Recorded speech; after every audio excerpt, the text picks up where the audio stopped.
Strap yourselves in, let's go into Mars. We are incredibly vulnerable to our galaxy. A single asteroid could take us out forever. To survive, we have to reach beyond the Earth. The atmosphere on Mars is really thin and it's not breathable. Mars isn't actually like the Earth, but it's by far the most livable other place in our solar system. Here's what you need to live on Mars: food, water, shelter, clothing, and oxygen. So let's look in detail introduction in the clip. Water is the basis of all life as we know it. The soil alone on Mars contains up to 60% water.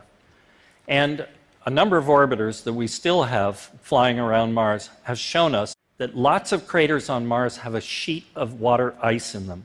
It's not a bad place to start a colony. Orbiters also tell us that there are huge amounts of underground water on Mars as well as glaciers. So there's plenty of water there, but most of it's ice, most of it's underground. It takes a lot of energy to get it and a lot of human labor. This is a device cooked up at the University of Washington back in 1998. It's basically a low-tech dehumidifier. So this device can extract all the water that humans will need simply from the atmosphere on Mars. Next, we have to worry about what we will breathe. This is a scientist at MIT named Michael Hecht.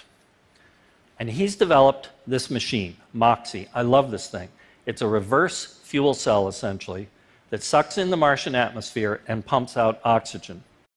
Now, the next big rover that NASA sends to Mars in 2020 is going to have one of these devices aboard, and it will be able to produce enough oxygen to keep one person alive indefinitely.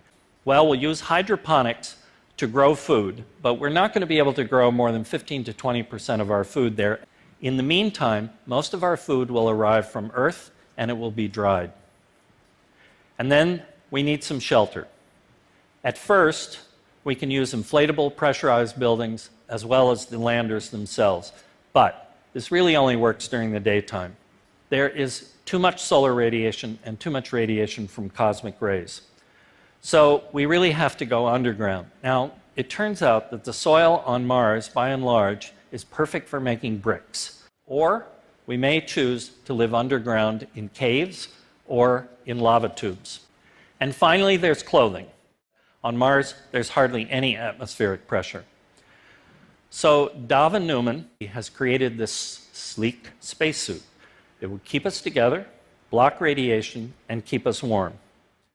So that leads to the next big, really big step in living the good life on Mars, and that's terraforming the planet, making it more like Earth, re-engineering an entire planet.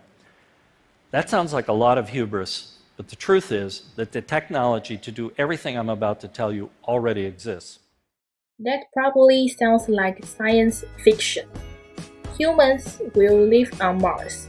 Our kids might live on Mars too. It will be the most disruptive event in our lifetimes. And I think it will be the most inspiring. Now, NASA may not be able to get us there until 2040, but NASA has taken a huge responsibility in how we can live on Mars. They are going to do this soon within 20 years. Thank you.